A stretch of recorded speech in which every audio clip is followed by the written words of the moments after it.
ரெண்டு பேரும் எதிர் துருவங்களாக இருந்தால் ரெண்டு பேரும் ஒன்று சேர்றது அது வந்து அன்னத்திக்கல்னு யோசிச்சுட்டு அதுலேருந்து ஒரு பகுதி வருது, அதனால் அது ஒன்றும் பிரச்சனை இல்லைன்னு எப்படி பார்க்கணும். அதுலேருந்து ஒரு பகுதி வந்தால் ஏற்றுக்கலாம்னு சொல்கிறது எங்களுக்கு ஏற்புடையதா இல்லை. கட்சி தாவல் தடை சட்டம் கட்டாயமாக 2/3 இல்லைன்னா அவங்க மேலே நடவடிக்கை வரும். பட் அந்த பால் சபாநாயகர் கையில் இருக்கும். சபாநாயகர் மெல்ல நான் முடிவெடுக்கிறேன் பாரு. சபாநாயகர் முடிவில் தலையிட முடியாது. இப்படிலாம் நிறையா நம்ம ஏற்கனவே ஒன்று வச்சுருக்கோம்ல, அது அவங்களுக்கு பாதுகாப்பு அரணாக இருக்கும். சம்மந்தப்படாமல் இதை பற்றியெல்லாம் கருத்து சொல்லாமல் இருந்த தாவேக்கா வெற்றி பெற்றாங்க. இப்போ ஆக்சுவலாக ஃபேஸ் பண்ணும்போது அவர் என்ன சொல்கிறாரு, 2 வருஷமாக கொடுக்காம இருக்காங்க, நாங்கள் சமரசம் பண்ண மாட்டோம். இந்த சமரசம் பண்ண மாட்டோங்கிறது எதுலேருந்து வருது? டெல்லி வர்சஸ் தமிழ்நாடு. சசிகலா மாதிரியான ஒரு ஆள்கிட்ட இருந்தே அவர் தப்பி பொழைச்சு தானே நின்னார். பட் அவர் பாஜகவோட டீல் பண்ணும்போது மட்டும்தான் கொஞ்சம் அவங்க என்ன சொல்கிறாங்களோ அதை கேட்டுக்கிட்டு இருந்தார். மற்றபடி அவர் கட்சிக்குள்ள எல்லா காலத்துலேயும் அவர் கை தான் ஓங்கி இருந்ததாக தான் நான் நினைக்கிறேன். Periyar Maniammai Institute of Science and Technology, Tanjavur. ECE with specialization in AI and ML, IoT, robotics and industrial automation. ஆச்சி மசாலா. எந்த சமையலும் ருசி தேடும் ரகசியம் ₹20. உலக தமிழர்களுக்கு வணக்கம். இது கிங் டிவி. இன்றைய நிகழ்வு நம்மோடு தோழர் கனகராஜ் நிற்கிறார். வணக்கம் தோழர். வணக்கம். அதிமுக இருந்து ஒரு தரப்பு உடைஞ்சி வெளியே வந்து அந்த தரப்பு ஆதரவோட அடுத்த ஆட்சியை வந்து அடுத்து வரக்கூட ஆண்டுகளை தொடர போறதா தகவல்லாம் வந்துட்டு இருக்கு. அது ஒரு 32, 33 ஆகி நடந்தாலும் கூட உங்களுடைய நிலைப்பாடு அப்ப என்னவா இருக்கும்? நான் வந்து நடந்தால் என்னவா இருக்கும்? ப்ராப்ளம் என்னன்னா, இனிமேல் இப்போ உடனடியாக இந்த அரசாங்கத்துக்கு ஆபத்து எதுவும் கிடையாது, அவங்க இருக்காங்க. பட்டு நாங்கள் இப்போ ஒரு பேச்சுக்கள் சிலது அடிபட்டதில்லை, அதை நாங்கள் ஏற்றுக்கலை. எதை? திமுகவும் அதிமுகவும் சேர்ந்து ஒரு அரசை அமைக்கலாமா அப்படின்னு சில விஷயங்கள் பேசினாங்க. அந்த திரும்ப உட்பட நம்பிக்கையான இடத்துல அழைப்பெல்லாம் பொது வழியில் பேசினாங்க. இப்போ அதுதான் காரணம் அப்படின்னு நாங்களும் நினச்சோம். அப்படி அது ஒரு அன்னத்திக்கலாக இருக்குமே அப்படின்னு. அப்போது அதில் இருந்து ஒரு பகுதி வருது. ஏன்னா ரெண்டு பேரும் எதிர் துருவங்களாக இருந்தால் ரெண்டு பேரும் ஒன்று சேர்றது அது வந்து அன்னத்திக்கல்னு யோசிச்சுட்டு அதுலேருந்து ஒரு பகுதி வருது, அதனால் அது ஒன்றும் பிரச்சனை இல்லைன்னு எப்படி பார்க்க முடியும்? இல்லை, இதை நியாயப்படுத்துறீங்களான்ற துருவ அரசியல் பண்ண அதிமுக திமுக இணைப்பு என்பது இப்போ நீங்கள் இது நான் இல்லை அப்படி சொல்ல. அதுலேருந்து ஒரு பகுதி வந்தால் ஏற்றுக்கலாம்னு சொல்கிறது எங்களுக்கு ஏற்புடையதா இல்லை. எப்படி அதை பொருத்தி பார்க்குறீங்க? எப்படி 5 ஆண்டு காலம் ஆட்சி நடத்தணும், ஸ்டெபிளான ஒரு ஆட்சி வேணும், நிலையான ஒரு ஆட்சி வேணும் அப்படின்னா இப்போ இந்த வாய்ப்பை பயன்படுத்தி வர்றவங்களை கொண்டு போகிறது தானே சரியாக இருக்கும் வச்சுக்கோங்க. அதில் அது உங்கள் விருப்பம், அது தாவேக்கா தான் டிசைட் பண்ணணும். ஓகே. பட் ஆனால் அதை ஏங்க அதில் என்ன ஏன் கொண்டு வந்து இழுக்கிறீங்க? அது அவர் யாரை வேணாலும் கூப்பிட்டுக்கிட்டோம், அது தாவேக்காவோட விருப்பம். சரியா? அப்படி ஒன்று நடந்தா நாங்கள் என்ன செய்யணுங்கிறத நாங்கள் உட்கார்ந்து டிசைட் பண்ணுவோம். யோசிப்பீங்க? எஸ். இப்படி யோசிக்கிறதுக்கெல்லாம் முன்னாடி எனக்கு இருக்க இன்னொரு பிரதான கேள்வி, இது ஒரு தூய சக்தி தீய சக்தி திமுக, ஊழல் சக்தி அதிமுக அப்படின்னு சொல்லிட்டு அந்த ஊழல் சக்தி அதிமுகல இருந்து வர்றவங்களை கொண்டு போற அதை வந்து ஒரு வெரிவெல் பாலிடிக்ஸ் நினைக்கலாமா? பாருங்க, இப்போ வந்தாரு விஜய், அரசியல் பண்ண கத்துக்கிட்டாரு, அழகா ஹேண்டில் பண்றாரு. பாருங்க, நீங்க ஒரு சிரமப்பட்டு இருக்கீங்க. ஏத்த வீட்டுல இருந்து கொஞ்சம் திருடிட்டு வந்துட்டு பாருங்க, ரொம்ப திறமையான ஆளுன்னு சொன்னா அதை நீங்க கொண்டாடுவீங்களா? தப்பு இல்லையா? இது உங்களுக்கு தப்புன்னு தெரியுது, ஆனா அடுத்த வீட்டில் இருக்க எம்எல்ஏவை தூக்கிட்டு வந்தால் தப்புன்னு தெரியாதா உங்களுக்கு? நடக்காதது நடந்துடுச்சான்னு கேட்குறாங்க. நடக்கக்கூடாதது நடந்திருக்கா இந்தியாவில்? திருடுறது உலகத்திலேயே நடக்கலையா? என்னை மட்டும் ஏன் திருடன்னு கேட்குறீங்களா நீங்கள்? அப்படி சொல்லுவீங்களா நீங்கள்? இது என்ன பொருள்? நீங்கள் அதிமுகவுக்கு மக்கள் ஓட்டு போடக்கூடாதுங்கிறது தான் என்னோட அபிப்பிராயம். நான் ஊழல் என்கிற அந்த அடிப்படையில் இருந்தெல்லாம் நான் பார்க்கல. இது கூட ஒன்று பார்த்தேன், டெண்டர் வந்து 9 மணிக்கு இதுக்கு டெண்டர் அப்படின்னு போடுறாங்க. போட்டுட்டு அது எப்போ க்ளோஸ் ஆகுதுன்னா 3 மணிக்கு. இதை ஒருத்தன் பார்க்குறதே பெரிய பிரச்சனையாக இருக்கும். ஒரு ஓவர் ஹெட் டேங்க்கு அது என்ன பண்ணுறது அப்படிங்கிறதுக்கு போட்டிருக்காங்க. போட்டுட்டு 9 மணிக்கு தான் அது பப்ளிஷ் ஆகுது. டெண்டர்ஸ் தமிழ்நாடு போய் பார்த்தீங்கன்னா நீங்கள் பார்க்க முடியும். இதை ஒருத்தர் ஃபாஸ்ட்னு நினைக்கலாம், இது எப்படி சாத்தியம்? பல பேர் அதில் உங்களால் அதை என்ன சொல்கிறது, அதை பார்த்துருக்கவே மாட்டார அப்படின்னு சொல்லலாம். இப்போ ஸோ இந்த மாதிரியான விஷயங்கள்லாம் வரும்போது நீங்கள் வந்து இது ஒரு இல்லை இது தப்பு அப்படின்னு ஒரு தடவை சொல்லலாம். தொடர்ச்சியாக நடந்ததுன்னா நீங்கள் என்ன பண்ணுவீங்க? ஏதோ பெரிய தில்லாலங்கடி வேலை நடந்துருக்கு, அவ்வளோதான். எனவே நீங்கள் வந்து எந்த காலத்துலையும் நாங்கள் முதலையே முடிவு பண்ணிட்டு தானே வந்திருக்கோம், நாளைக்கே ஆட்சிக்கு வந்துடுவோங்கிற அபிப்பிராயத்தோடலாம் இல்லை. பட் இப்போ ஃபேமாக ஃபீல் பண்ணுறது நீங்கள் ஒரு ஒரு ஒரு ஒரு பொது உடைமை சமூகத்தை நோக்கி போக வேண்டும் என்றால் அதற்கான போராட்டத்தை நடத்துவது, அதில் நீங்கள் இருக்கிறது, அல்லது நீங்கள் ஒரு நல்ல கணிசமான எண்ணிக்கையில், இப்போ உதாரணமாக இப்போ இந்த 108 இல்லையா, இதில் கரெக்டாக வேறு எந்த வாய்ப்பும் இல்லாமல் சிபிஎம் மட்டும்தான் ஒரு 10-15 சீட் இருக்குது, அந்த நேரத்தில் பங்கேற்கிறோம், அது குருஷியல், இதை விட்டால் அவங்களுக்கு வேறு வழி இல்லை. So common minimum programme. அதில் கூட நாங்கள் பிரதானமாக நீங்கள் வந்து இவங்க பேசுனாங்க, ஐக்கிய முற்போக்கு கூட்டணி அரசாங்கத்தில் எங்களை பங்கேற்க கூப்பிட்டாங்க. We said no.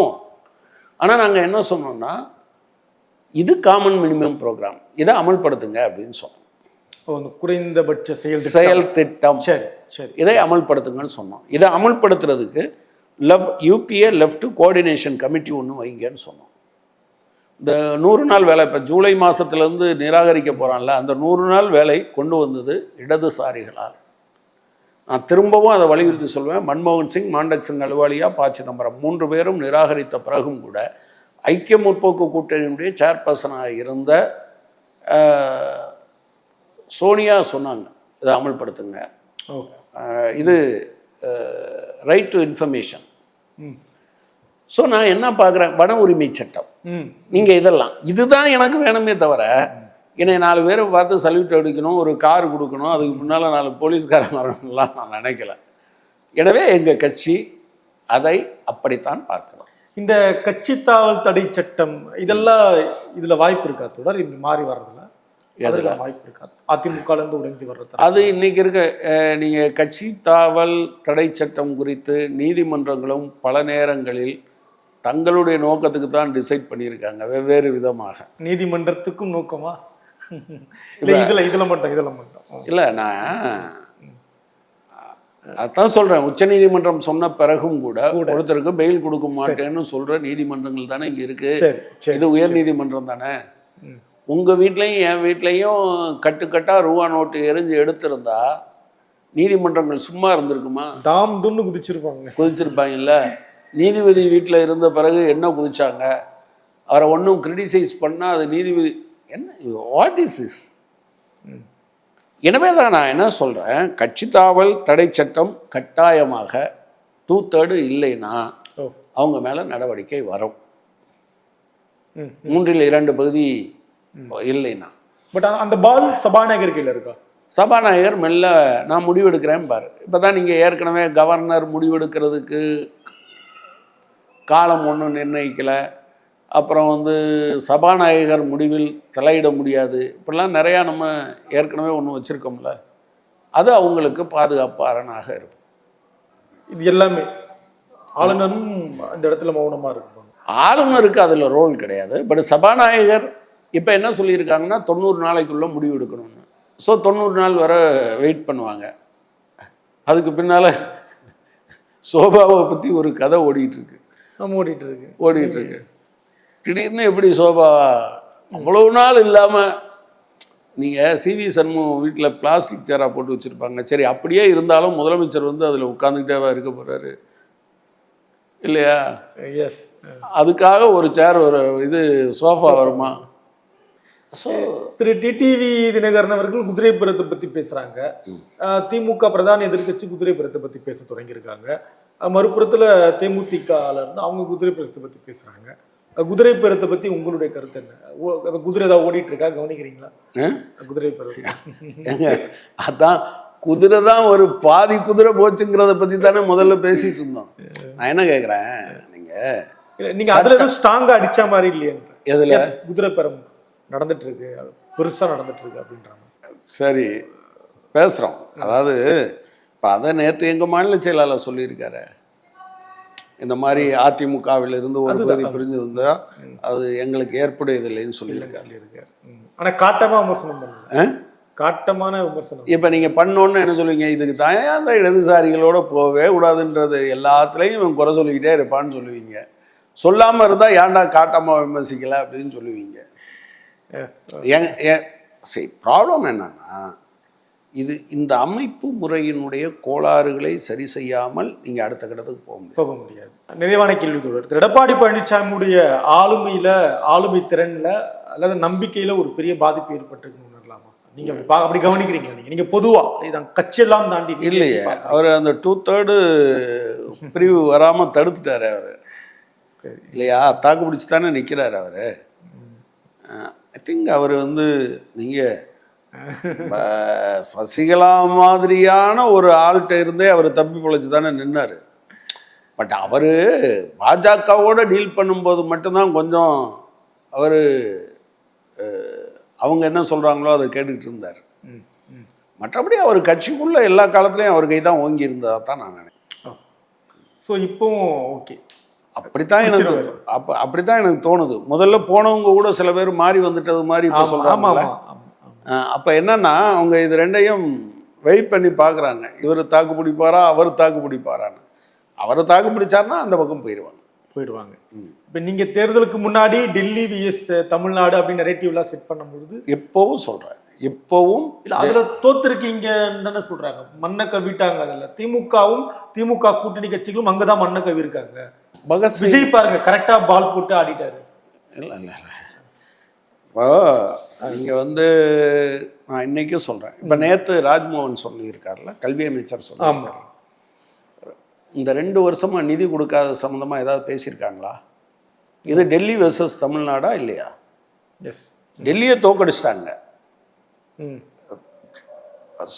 இதில் சம்மந்தப்படாமல் இதை பற்றியெல்லாம் கருத்து சொல்லாமல் இருந்த தாவேக்கா வெற்றி பெற்றாங்க. இப்போ ஆக்சுவலாக ஃபேஸ் பண்ணும்போது அவர் என்ன சொல்கிறாரு, 2 வருஷமாக கொடுக்காம இருக்காங்க, நாங்கள் சமரசம் பண்ண மாட்டோம். இந்த சமரசம் பண்ண மாட்டோங்கிறது எதுலேருந்து வருது? டெல்லி வெர்சஸ் தமிழ்நாடு தானே. வேற என்னது? இல்லை, அது நெதர்லாந்தா? டெல்லி வெர்சஸ் இது தமிழ்நாடு வெர்சஸ் நெதர்லாந்தா? அது இல்லை, திருப்பரங்குன்றமா அது உட்பட அவங்க தாவிக்கா வச்சு உறுதிப்படுத்திருக்காங்க. இவ்வளவு பண்ணியும் கூட அவங்கள கையில் எடுத்திருக்காங்க, அதிகாரத்துக்கு வந்திருக்காங்க. இல்லை, அதைத்தானே நரேட்டிவ்ல ஒரு கோளாறு இருக்குன்றத. இல்லை, நாங்கள் எங்களுடைய நரேட்டிவ்ல எந்த கோளாறும் இல்லைன்னு நாங்கள் ஃபீல் பண்ணோம். வந்த பிறகுமா? ஆமாம்மா, நான் தோற்று போய்விட்ட ஒரே காரணத்தினால் என் கொள்கை பார்க்க மாட்டாங்களா? வெளியே பார்க்குறவங்க இப்போ என்னப்பா இவ்வளோ வரட்டு கௌரவமாக இருக்கீங்க? முதல் இந்திய சுதந்திர போகிறப்போ 1857 எனக்கு அதில் இருந்து போராட்டம் நடந்துக்கிட்டே இருந்தது தொடர்ச்சியாக. செக்கலுக்கு வச்சான், ஜெயிலுக்கு கொண்டு போனான், கொன்னாங்க, கொடியை கையில் பிடிக்கக்கூடாது, கொன்னாங்க. பகத்சிங் மாதிரியானவங்கள தூக்கில் போட்டாங்க. பார்த்தியா, சுதந்திரமே வாங்க முடியாது, முட்டாத்தனமாக போய் அவ்வளவு பிரிட்டிஷ்காரன்ட்ட நீ இருந்தால் இப்படி தான் சாகணும். அவன் செத்து போனதுனாலேயே அந்த நோக்கம் தப்புன்னு நீங்கள் நினைக்கிறீங்களா? இன்னைக்கு மதச்சார்பின்மைக்கும் கூட்டாட்சி தத்துவக்கும் மிகப்பெரிய அச்சுறுத்தல். முந்தா நாள் சுவேந்து அதிகாரி பேசியிருக்கார். எஸ்ஐஆர் வந்தது, வாக்காளர் பட்டியலில் அவர்களை அடையாளம் கண்டோம், பிறகு நீக்கி இருக்கிறோம், இப்போது நாடு கடத்த போகிறோம். இதே வார்த்தையை டைம்ஸ் ஆஃப் இந்தியாவில் அவர் பேசினதை சொல்லி நேற்றுக்கு செய்தி வந்திருக்கு. நீங்கள் கண்ணை மூடிட்டு இருந்துக்கலாம், அதெல்லாம் ஒன்றும் கிடையாது, இவங்க பாட்டில் பேசிக்கிறாங்க. உங்கள் வீட்டு வாசலில் வருகிற வரை நீங்கள் அதை பற்றி கவலைப்படாமல் இருக்க முடியாது. கம்யூனிஸ்டுகள் கவலைப்படுகிறோம், அதனால் பேசுகிறோம். நிச்சயமாக அது எல்லா மாநில அரசுகளுக்கும் இருக்கக்கூடிய மிகப்பெரிய பிரச்சனை தானே. இந்த குரலே எழும்பக்கூடாது என்பதற்காகத்தான் நாங்கள் குறிவைத்து தாக்கப்பட்டோம். அதில் பிஜேபி தமிழ்நாட்டில் கால் வைக்காமல் பார்த்துருக்கோம். ஒருத்தர் வந்துட்டார் ஊட்டியில் ஒருத்தர். அதே போல் அவங்க கூட்டாட்சி தத்துவத்துக்கு எதிரான தாக்குதலை கண்டிக்கிற ஒரு அரசாங்கத்தில் ஒன்று இல்லாமல் தமிழ்நாட்டில் அவங்க பார்த்துக்கிட்டாங்க, பிஜேபி பார்த்துக்கிட்டாங்க. இப்போ அவங்க அப்படி ஒரு சாட்டிஸ்ஃபை ஆகலாம். இப்போ கல்வி அமைச்சர் முதல்ல சொல்லியிருக்கிறது, எஸ் இட்ஸ் குட், இப்போ சில விஷயங்களில் யதார்த்தத்துக்கு வந்திருக்காங்கல்ல. இப்போ நீங்கள் வந்து சும்மா மீனவர்கள் தாக்கப்பட்டால் கடிதம் எழுதிட்டு தூங்க போயிடுவீங்களா அப்படின்னு. வேற என்ன செய்ய முடியும்? நீங்கள் தனி நாடு கிடையாது, நீங்கள் படையெடுக்க முடியாது, நீங்கள் வந்து இங்கேருந்து ஒரு தூதரை அனுப்பி பேச முடியாது. அப்படி பேசினா கூட அது வந்து ஒரு ஒப்பந்தம் ஆகணும்னா ஒன்றிய அரசாங்கமும் அதுதான் எடுக்கணும். அவன் நினச்சி உங்களை காணாமல் போயிட்டான்னா அவ்வளோதான். So it's Delhi versus Tamil Nadu. தமிழ்நாட்டுக்கு வர வேண்டிய திட்டங்கள் வரவில்லை என்றால் அந்த பணத்தை நீங்கள் கேட்கணும் அப்படின்னு சொன்னால் அது டெல்லியோடு தானே சண்டை போட வேண்டியிருக்கு. அதாவது நான் ஒரு உண்மையை பேசிகிட்டு இருக்கேன், சரி, நான் செத்து போயிட்டா அந்த உண்மை இல்லாமல் போயிடுமா? அந்த நேரத்தில் நீங்கள் பேசுகிறீங்களா அல்லது உங்களுக்கு புரிஞ்சிருக்கா இல்லையாங்கிறது பிரச்சனை இல்லை. சரி, ஆனால் உண்மை உண்மையாகத்தான் இருக்கும். சரி, அது உண்மையா இல்லையான்னு நம்ம 2 பேரும் சண்டை போட்டதில் நான் உண்மையான்னு சொன்னால் என்னை நீங்கள் அடித்து விழுத்தாட்டிட்டீங்கன்னு வச்சுக்கோங்க, அந்த உண்மை பொய்யாயிருமா? ஆகாது இல்லை. அது கருத்தில் அப்படியே தான் இருக்கும். அவ்வளோதான். எப்படி எதிர்கொள்ள போகிறாங்க தாவேகா பிஜேபி? பார்ப்போம், வரட்டும், அவங்க வரட்டும். உறுதியாக அவர்கள் அதை எதிர்த்து போராடினால் அவர்களோடு உறுதியாக நிற்போம். சாணக்கியத்தனமாக சமரசம் பண்ணி ஆக வேண்டிய விஷயத்தில் வேலையில் அந்த வேலையை பார்க்கணுன்றதுக்காக சமரசமாக போனால் அப்படின்னா எனக்கு புரியல. அப்படி சமரசம் எந்த இடத்துலயாவது சமரசமாக போய் நம்ம காரியத்தை செய்யணும், ஆட்சியை காப்பாற்றிக்கணும் அப்படின்னு போனால் ஆட்சியை காப்பாற்றணும்னு நினச்சா அது என்னவாகும்? ஆமாம், இதைத்தான் வந்து எட்டப்பன் சொன்னார். இவங்களோட போட்டி என்ன ஆக போகுது, இந்த பாரு கட்டபொம்மை இங்கேருந்து பாஞ்சாலங்குறிச்சியிலேருந்து இது கொண்டு போய் தூக்கில் போட்டான் அப்படின்னு சொன்னாங்க. சரி, அன்னைக்கு இருந்தவங்களாம் என்ன வரியை கட்டிட்டு நீ என்ன ரொம்ப யோக்கியமாவா இருக்க, வரி வாங்குற, அவனுக்கு கட்ட போற, கப்பம் கட்டிட்டு நீ வாழ்ந்துட்டு போக வேண்டியதானே. நல்ல சமரசம் தானே அது. நல்ல சமரசமா இல்லையா? அதைத்தான் நீங்க முடிவு பண்ணணும், எது சமரசம் எது இல்லை என்று. நன்றி தோழர். Periyar Maniamai Institute of Science and Technology, Tanjavur. ECE with specialization in AI and ML, IoT, robotics and industrial automation. எந்த சமையலும் ருசி தேடும் ரகசியம் 20 ரூபாய்.